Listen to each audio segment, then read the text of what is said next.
राधे राधे। जय श्री कृष्ण। भैया दूज का त्योहार आधे कार्तिक दूज को मनाया जाता है।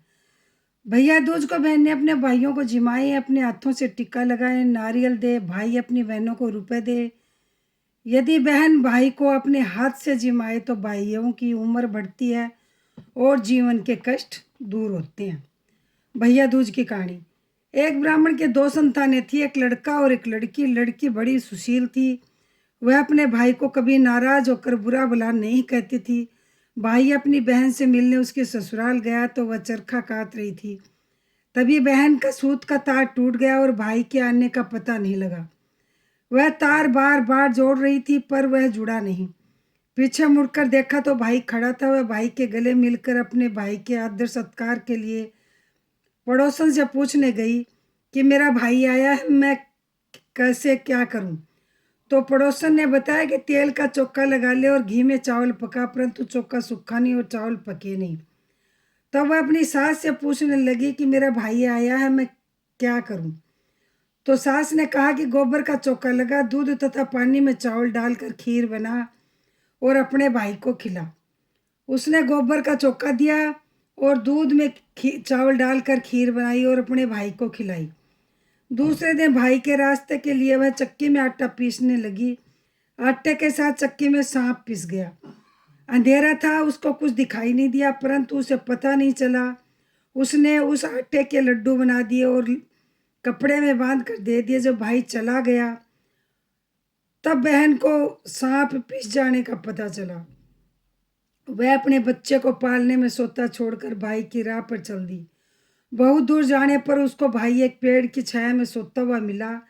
पास में पोटली रखी थी। भाई ने अभी तक कुछ नहीं खाया था।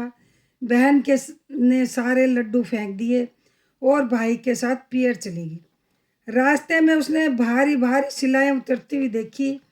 एक राहगीर से उसने उस शिलाओं के बारे में पूछा तो उसने बताया कि जो बहन अपने भाई से कभी नाराज न होती हो, उसके भाई की शादी के समय यह शिलाएं उसकी छाती पर रखी जाएंगी।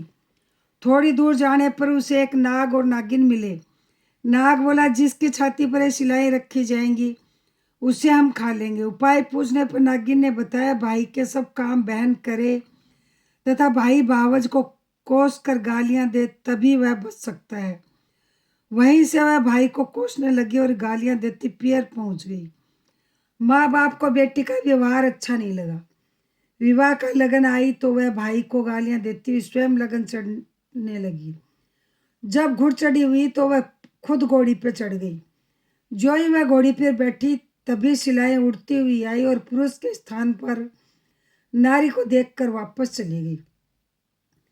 ऐसा देखकर सब लोग बोले बोले बहन तो कुछ जानती है, समझती है। फिर वो बोली, मैं बारात जाऊंगी। तो पहले तो सबने मना किया कि भाई औरतें भी कभी बारात जाती है। फिर वो बोली, नहीं नहीं, मैं बारात जाऊंगी। ऐसा देखकर बारात के लोग उसे अपने साथ ले गए। फेरों का समय आया तो उसने भाई को पीछे ढकेल दिया और गंदी गंदी गालियां देकर फेरे खुद ने ले लिए।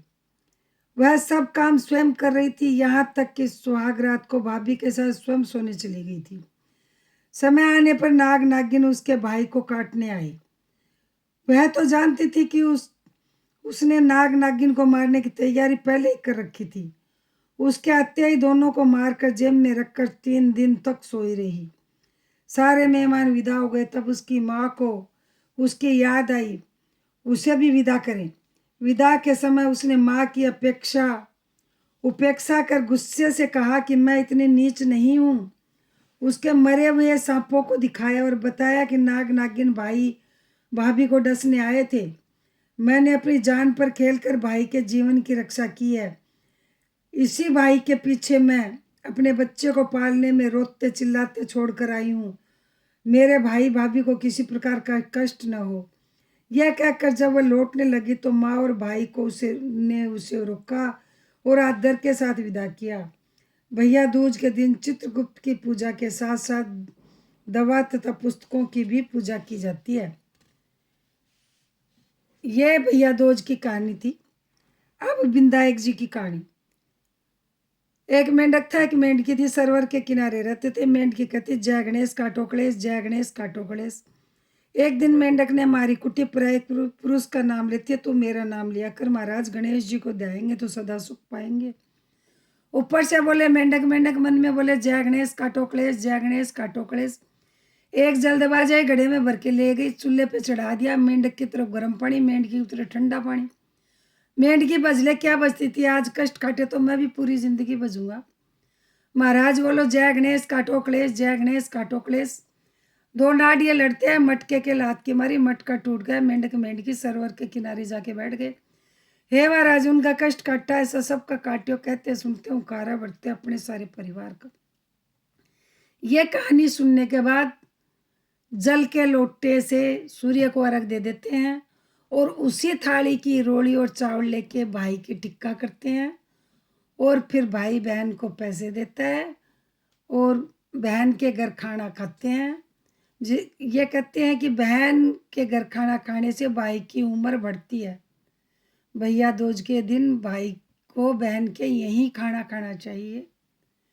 राधे राधे, जय श्री कृष्ण। मेरा ये वीडियो आपको अच्छा लगा तो मेरे चैनल को सब्सक्राइब नहीं कर रखा हो तो सब्सक्राइब करें, लाइक करें, शेयर करें, बेल आइकन प्रेस करें, कमेंट जरूर जरूर से करें। जय श्री कृष्ण, जय श्री श्याम, राधे राधे।